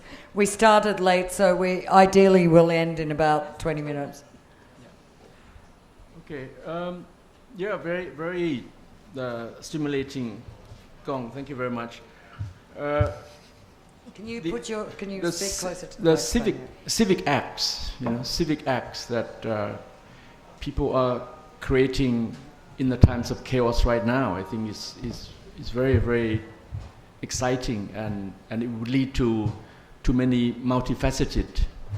It's like a mosaic, like a shattered glass, and everything is like turned upside down. And there's, like I said, in the age of absurdity and unpredictability, we really don't know what is going on. So this linearity of placing the evolution of art is being totally challenged. And so, like you said, it's not merely generational gap, but it's everywhere, because the institution which has been passed down actually since the times of Pibun Songkram, right down through Silpakorn University era, has been linear, has been the way it's placed accordingly. And this pigeonholing and placing of Thai artistry has been challenged, not now, but prior to that. So in this way, the schism through actions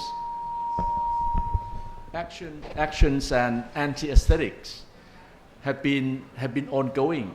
In fact, for instance, in the 1970s, 14 October, 6 October, there have been, the Artist Front that have been created activities all over Thailand in reaction to the National Exhibition of Arts, has been shaken at the time. But the way civil servants, not civil acts, civil servants system has taken back the authority, whereby the power has been drawn back by those who control. The ability to control through what is Thainess, what is decorous, and you reject what is not that. So in this way, the National Exhibition of Art has been controlling, and in parallel to that, all the art contests by corporates, Kasikorn, Thai Farmers Bank, Bangkok Bank, not Bangkok Art Biennale, Bangkok Bank, have been long, in this the control. So the artists who do not comply to this rules and regulations are outsiders.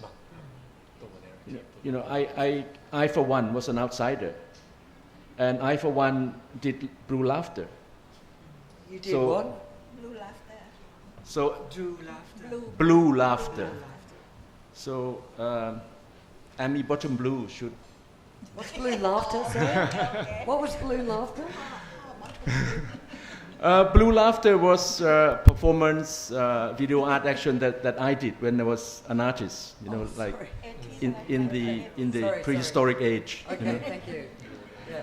But anyway, I'm just saying that the art that does not comply to the systematic institution is rejected. Is seen like dissident art. So the action art through the veterans like Vasan Siddhiket, Gamon Pausawat, Jumpon Apisuk, Len Jitima, all these artists have been on the peripheral. But now it's very refreshing to see that these young artists have drawn this idea of the love of chaos, the love of disruption in a way that they see it in the positive way. So in this way, I think there is hope.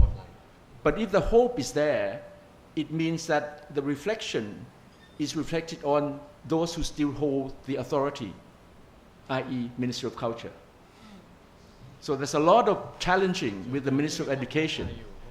But Ministry of Culture has to take responsibility of opening their eyes, of waking them up, to see the situation whereby they cannot just draw and hide away. Because Thailand Biennale is the epitome of this kind of propagandistic control, of policy making, of populist art. And it will happen again at Korat next year because it's been postponed this year. And in this way we have to see how mediocrity rules. Mediocrity, like last time I was talking up here with Ajahn Thanom that we talk about mediocre art. It's so safe that you can live with it. It's like elevator music. You can go in there and you can be numbed. So in this way, it goes along with that. Comply with the Thainess and the Thai identities.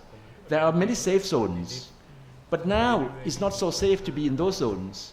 So in fact, we have to look ahead. What is after the post-pandemic era? What is after today? What is after the next 2 weeks? What is going to go on? Right. We have to see that the future of the kids, the youth, are they going to be stuck with the propagandistic system that Ministry of Culture designed for them? Right. So in this way, I think it's a time to discuss all these matters. And are you saying that you can't get away with mediocrity so easily anymore? Yeah, exactly. Well, that's good, right? Yeah. But I just want to just inform that we will have such a discussion like this on the 31st of October at BSCC, the whole day. Right. So in English. So at the BSCC, if you are interested, please come along. The symposium will be called Escape Routes, Survival Navigation. Thank you. Thank you very much. Apinan, now we'll just turn to, if anyone wants to ask a question, we've got a very little bit of time because we started so late. If anyone has a burning question, please go to the microphone. Is there a microphone there, Kuntam? Oh, there is, yeah. Yes. Please identify yourself. I think most of us know you. I just wanted to ask... just identify yourself. I'm Lekha Shankar, freelance writer. Kun Apinan, did you have to face any censorship in the choice of the artworks for the Biennale? I think last time at Bangkok Art Biennale 2018, the same question was asked, yeah. and the answer that we didn't. Because, as you see, censorship is a beautiful thing, because you can get away with it. Once like, the soldiers come to Cartel or to Ver, they have a specific mission to do something, which is removal. or artists can do something that becomes scandalous and their works get removed. But to show something which is scandalous, but it remains for the whole of the exhibition, which we did. We showed works about dictatorship last time. We showed performances by Pichet, like I showed you. We showed images like rows and rows of Rohingya. And we showed work by Sakai, that he went to Myanmar and related to censorship in Rohingya. So in this way, we face many challenges. But for this one, in 2020, it never came across that I would censor the artist's work, which, by the way, I've never done in the exhibitions. I allow them to express themselves. But no.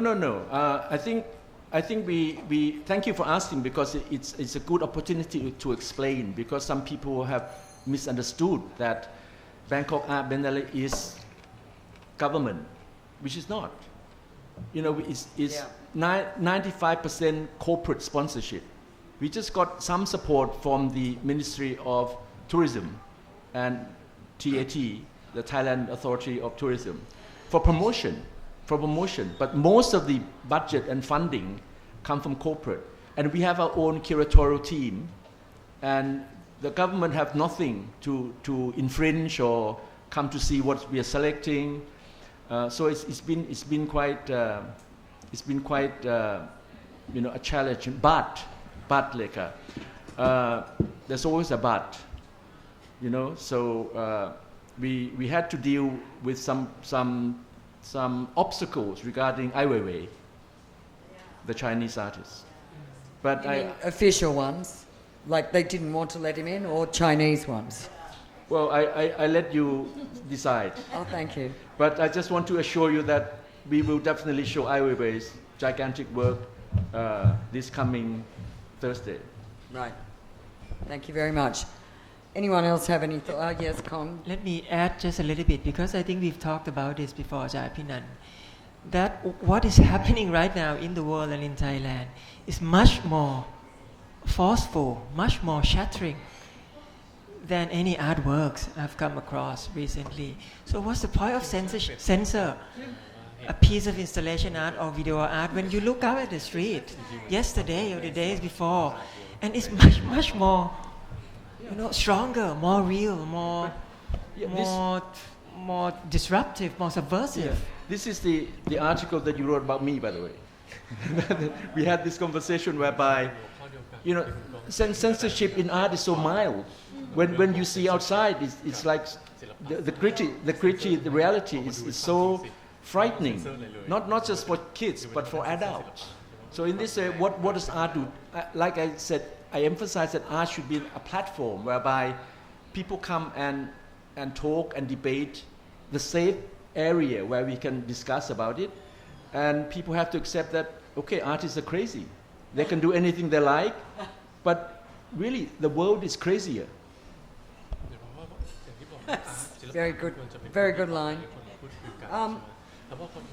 Well, unless, okay, we've got one here. Please identify yourself. Pandit Chandra Janakit from Faculty of Political Science, Chulalongkorn University. I'm a part-time curator as well. Thanks for your insightful discussions on the stage, and I really appreciate, and I found that there are profounding questions that I like to raise here. First of all, don't you think that the culture of Biennale is obsolete? I think it's just 100 years old, something that should be gone by now.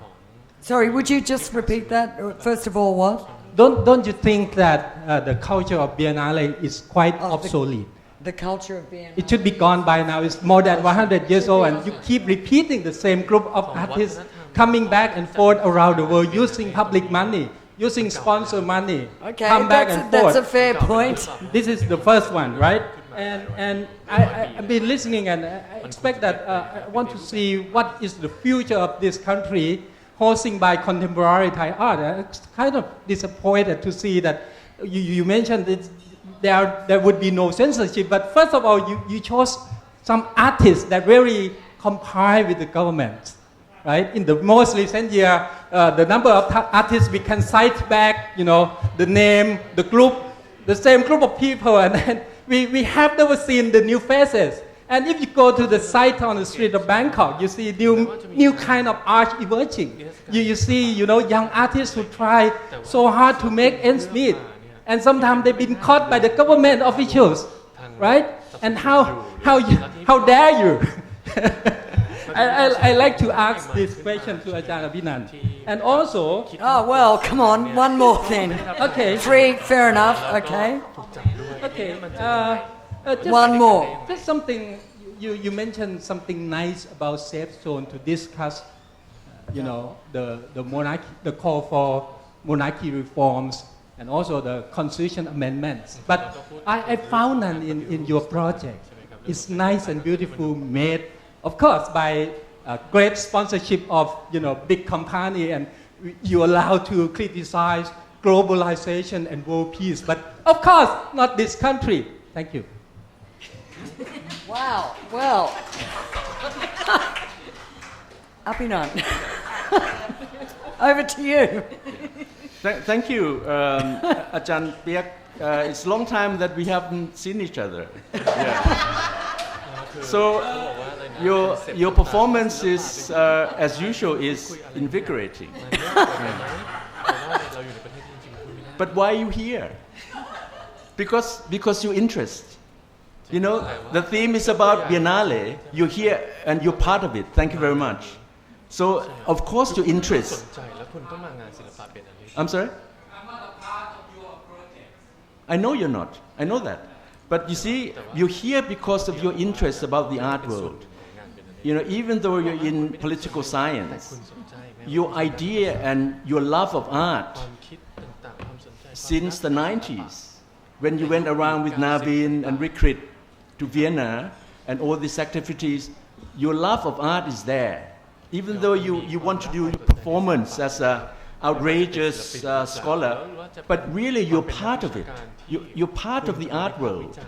And when we had your discussion with the Ajahn Thanom during the several seminars that we had, during the Thai trends, you yourself have been so much involved. In that way, I think art international exhibitions, call it what you like, biennales or triennales, it's going to be there. And it's not obsolete. It's how it's evolved. The name is there. Okay, you talk about Venice Biennale, it's more than 100 years old. But Jakarta or Jogja Biennale, it's refreshing. It's just the name of it. Or even Pattani Biennale. You're going to say Pattani is obsolete? No, I don't think so. It's just using the name. But the name grows and it has its own life about it.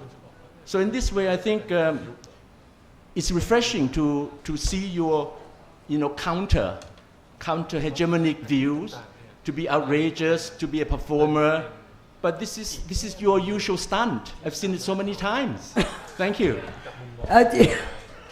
Thank you very much. Anyone else want to say anything else? I think, can I just say, though, that I'm confused about your focus on Biennale per se. I presume we're just talking about international art events, right? Is there any particular issue that it's a Biennale as opposed to a Triennale or a annual event? I mean, it's just international events, I presume. Is that it? I'm asking you. Yeah, you. Sorry, what's the question? No, I'm saying that you're addressing it as specifically about biennales, but I'm saying that I'm a bit confused. I presume we're just talking about art events, right? Or that biennales are outmoded, meaning that annual events are more acceptable, or triennales? I don't know. No. I think Ajahn Piak simply wants to give a refreshing challenge about this sort of 2-yearly events or 3-yearly events. It's specifically about biennales as opposed to annual. But he wants to shift it towards events that don't have the name with the biennale tag to it. Right. He wants to have some more, but this is very outdated. But I because other events related to biennale it's also very refreshing. Okay. As Yes. well as the biennales, is how you want to make it, exciting. It's up to the organizers. I agree. Yeah. And I think Of course, creative tension is very good anyway. Would you Awesome. like to say something about biennales? อาจารย์แจก คือประเด็นที่ถกผมว่าน่าสนใจมากที่อาจารย์บัณฑิตได้ตั้งประเด็นขึ้นมา ผมคิดว่าทุกอย่างมันอยู่ที่เซ็นเตอร์หมดเลยอะไอความเป็นภูมิภาคเนี่ยมันถูกลืม ผมมองว่าการจำกัดความประเด็นที่อาจารย์บัณฑิตได้พูดเนี่ยน่าสนใจมาก เพราะว่าทุกอย่างมันอำนาจมันเป็นเสร็จอยู่ที่ศูนย์กลางนะไม่เพียงแค่ศิลปะเท่านั้นที่เรารู้สึกว่าเราถูกมองข้ามทั้งอำนาจทางการพัฒนาในต่างจังหวัดอะไรต่างๆเนี่ยฉะนั้นคนที่มีอำนาจในการคัดเลือกคนที่มีอำนาจในการดูว่าใครมีสิทธิ์ที่จะได้เข้าร่วมในงานเหล่านี้ที่อยู่ในเซ็นเตอร์เนี่ยมันก็ค่อนข้างที่จะเฉพาะนะฮะฉะนั้นสิ่งที่ในความหมายที่อาจารย์บัณฑิตตั้งประเด็นนี้มันน่าสนใจเพราะว่าเมื่อไหร่เราจะเปิดพื้นที่จริงๆไม่ใช่เปิดเฉพาะคนในเท่านั้นนะฮะอย่างพวกเราที่เราคือเราต้องการเปิดพื้นที่และเราก็อยากจะให้คนเนี่ยมาเปิดพื้นที่ให้เราด้วยอย่างกิจกรรมที่เราจัดในปัตตานียิ่งพูดถึงเรื่องของการถูกคุกคามเนี่ยจริงเราถูกคุกคามตั้งแต่แรกเริ่มตั้งแต่ปี 2547 นะฮะอย่างงานผมที่พูดถึงเรื่องตากใบเนี่ยก็ถูกมหาลัยเอาไปทิ้งนะฮะงานที่ผมส่งประกวดแล้วก็ถูกให้เปลี่ยนชื่องานที่ผมแสดงเดี่ยวครั้งแรกที่กรุงเทพก็ถูกทาบทามให้ไปที่กลาโหมหลายอย่างที่เราถูกคุกคามนะฮะแม้กระทั่งอาร์ตสเปซเราก็ถูกมอนิเตอร์ตลอดเวลาฉะนั้นแล้วเนี่ยผมคิดว่ากรณีของเบียนาเล่เนี่ยแปลก่อน So this is a very interesting topic, and I think like the word that we have to keep in mind here is the centralized. That everything is centralized, and there's no space for anything outside the center. There's no space for a regional area.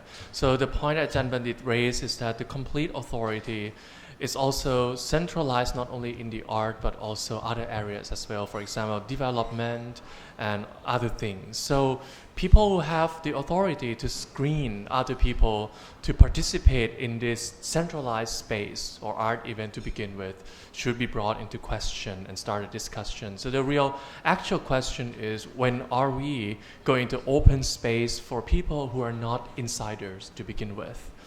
And as we have been attempting to do with our art, with our space, is we try to open the space for non-insiders, but at the same time, we hope that there will be some people who open the space for us as well. So it's been a long journey of struggling and fighting, and the threat and violence has always been there. In my regional context is since 2004. My artwork as a university student on Tak Bai incident was thrown away by university. My other artwork exhibitions has been threatened and questioned and challenged. I've been called to the Ministry of Interior and so on. ฉะนั้นผมมองว่าเบียนาเล่นี่สำคัญในการกระจายอำนาจเพื่อให้ทุกคนมีส่วนร่วมในการคัดศิลปินในการรวบรวมศิลปินน่ะคือมันไม่ควรผูกขาดอยู่ที่ใครคนใดคนหนึ่งในกรุงเทพนะฮะอันนี้สำคัญมากๆเลยและยิ่งการที่คนในพื้นที่อยากจะมีส่วนร่วมเนี่ยเขาจะต้องมีส่วนร่วมจริงๆไม่ใช่ว่าเป็นการชี้นำจากตรงกลางศูนย์กลางฉะนั้นโอกาสเหล่านี้มันไม่ใช่โอกาสจริงๆนะฮะ And so I think Biennale at the core, its importance is the tool for decentralize this power and also to empower people who exist outside the current power structure, and with the intention to create the real and authentic participation.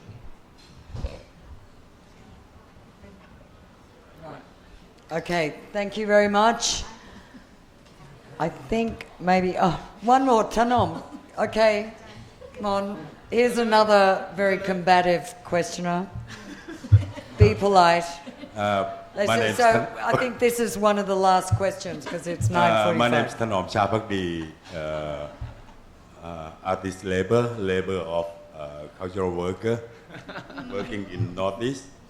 So I'd like to ask Ajahn Aphinan about more than 20 artists signed agreement on open letters about to protest when the state using the violence for the youth last few days. So, I mean, the artists from BAB. So, the point is, the office of BAB do agree with the artist's attitude or to sign agreement on the letter to protest of the state using violence for pro-democracy. Yes. Not clear what the question is. The question is, do the office of BAB agree on what the artists sign protest for the violence? Because the artists like Ai Weiwei, like many artists, more than 20 artists, they sign open letter to public. Okay. They do not agree with the violence. Okay. They released on yesterday. I know. Yep. Thank you ขอบคุณครับอาจารย์ถนอมครับ I think this is a very very good opportunity to discuss about this because we already answered to ArtNet in US today regarding this matter because it was first published in the Art Asia Pacific yesterday. In fact, this is the first group of artists, the 25 artists is the first group, so there may be more, you know. And we already answered, and we actually, I actually explained in my talk just now that we have to make a stance whereby Bangkok Art Biennale has always been a platform for the artists to be able to debate, discuss, incubate ideas. But we are very upset also that a lot of disturbances have been happening outside near the places where we are showing or going to show Bangkok Art Biennale, especially during the Pathumwan intersection. The first slide that I show you today is exactly about this explanation of how we are concerned about it. And we want to stress that we're going to be the platform whereby, of course, the artists can express what they like. You know, that's why we give the opportunity for the artists to show. And it's going to be 25 or 35 or 55, no problem. We don't control them. But we want to say that we don't want to see disturbances.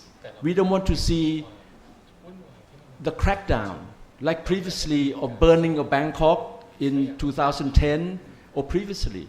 You know, so you and myself have experienced these events previously, and we don't want to see it. So in this way, we want to stress that we want to be the space whereby people can come and discuss and talk and debate about it. You know, only 2 days ago, I had a Zoom discussion with Sir Anish Kapoor, and we talked about this. You know, he was also the one who signed. And we said, you know, this is not, the world is not going right. It's not just right here, but all over. You know, there are lots of demonstrations, schisms, and Bangkok is just one of them. But it's happening so fast, and we are very disturbed indeed.